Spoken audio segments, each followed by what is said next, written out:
We stay in New York City, where today Donald Trump was back in court, where he is facing 34 felony counts related to the hush money payments he paid to adult film star Stormy Daniels to keep quiet about an alleged affair, and specifically to keep Ms. Daniels quiet in the lead up to the 2016 election. Today, the lawyer that negotiated that hush money agreement for Stormy Daniels, Keith Davidson, took the stand. And we're going to get to that in just a minute. But the big news out of today's trial happened before any witnesses actually testified. Today, the judge in this case, Judge Juan Merchan, ruled on two matters pertaining to Trump himself. One was that Trump will be allowed to attend his very tall son Barron's graduation on May 17th, so he can look forward to that. The other matter was also somewhat of a win for Donald Trump. Today, Judge Merchan found Trump in criminal contempt for violating his gag order. The judge ruled that Trump violated the gag order 9 times. As punishment, Judge Merchan fined Trump $9,000, which is $1,000 per violation. And he warned Trump that the court will not tolerate continued willful violations of its lawful orders, and that if necessary and appropriate under the circumstances, it will impose an incarceratory punishment. In other words, in plain speak, if Trump continues to violate this gag order, Judge Merchan may throw him in jail. Now, Trump already knew breaking the gag order could result in jail time, but he violated it 9 times anyway. So in many ways, Trump was treated a lot nicer than most Americans in our criminal justice system. And yet, after the trial wrapped for the day, this is what Trump came out and told the press.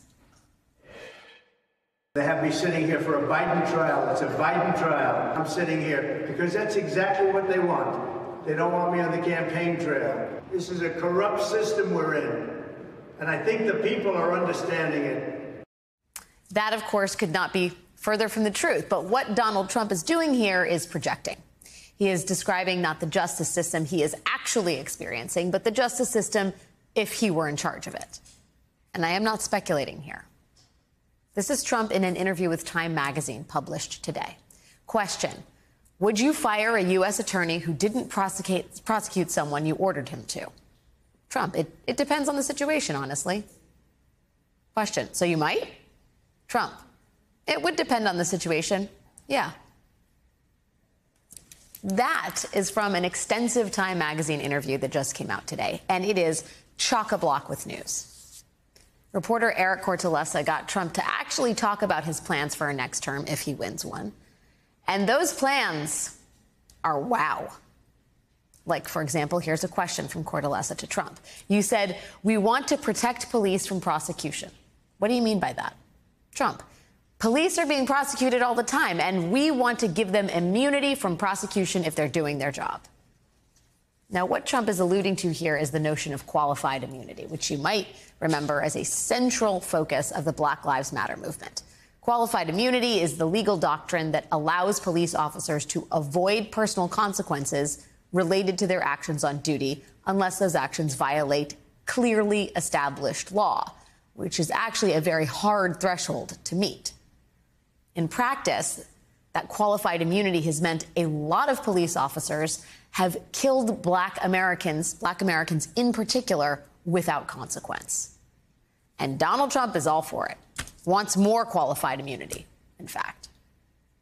When confronted with the fact that violent crime is going down throughout the country, counter to what he has been saying for months and months now, Trump says simply, "I don't believe it." He explains, the FBI gave fake numbers. It's a lie. It's fake news. So Donald Trump is insisting police have immunity to fight a crime wave that doesn't actually exist. If you are missing the racial subtext here, there is this. Question: polls show a majority of your supporters have expressed the belief that anti-white racism now represents a greater problem in the country than anti-Black racism. Do you agree? Trump: oh, I think that there's a lot to be said about that. I think there is a definite anti-white feeling in this country, and that can't be allowed either. Throughout this interview, Donald Trump also explains his plans if he retakes office. And the most shocking of those plans have to do with immigration and abortion. Question: You've said you're going to do this massive deportation operation. I want to know specifically how you plan to do that. Here's Trump. So if you look back to the 1950s, Dwight Eisenhower was very big on illegal immigration not coming into our country, and he did a massive deportation of people. As a model for his immigration policy, Trump is referring to President Eisenhower's catastrophic deportation of around 1 million Mexican immigrants, known by a code name that happens to be a racial slur, Operation Wetback. It is a dark chapter in American history. The U.S. government used sweeps and brutal military-style tactics to round up Mexican immigrants and ship them out of the country. And from the name to the execution, the whole thing was incredibly racist and brutish and ended up accidentally deporting a ton of people who were actually U.S. citizens. That is the model Donald Trump wants to emulate. Now, Time magazine reporter Eric Cortellessa didn't just let all of that slide. He pressed Trump. He made sure he was correctly understanding exactly what Donald Trump was saying. Here's more. Question: what's your plan, sir? Trump: we will be using local law enforcement. Question: does that include using the U.S. military? Trump: it would. Question: U.S. law says that you can't deploy the U.S. military against civilians. Would you override that? Trump: well, these aren't civilians. These are people that aren't legally in our country. This is an invasion of our country.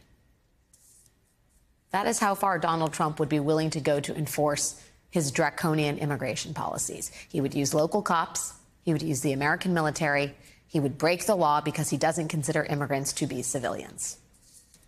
And then there are his plans for abortion.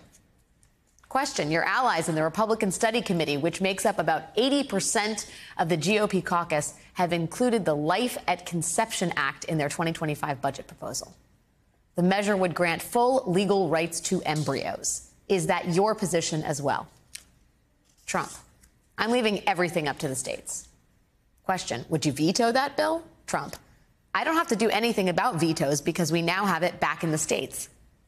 Question: do you think states should monitor women's pregnancies so they can know if they've gotten an abortion after the ban? Trump: I think they might do that. Again, you'll have to speak to the individual states.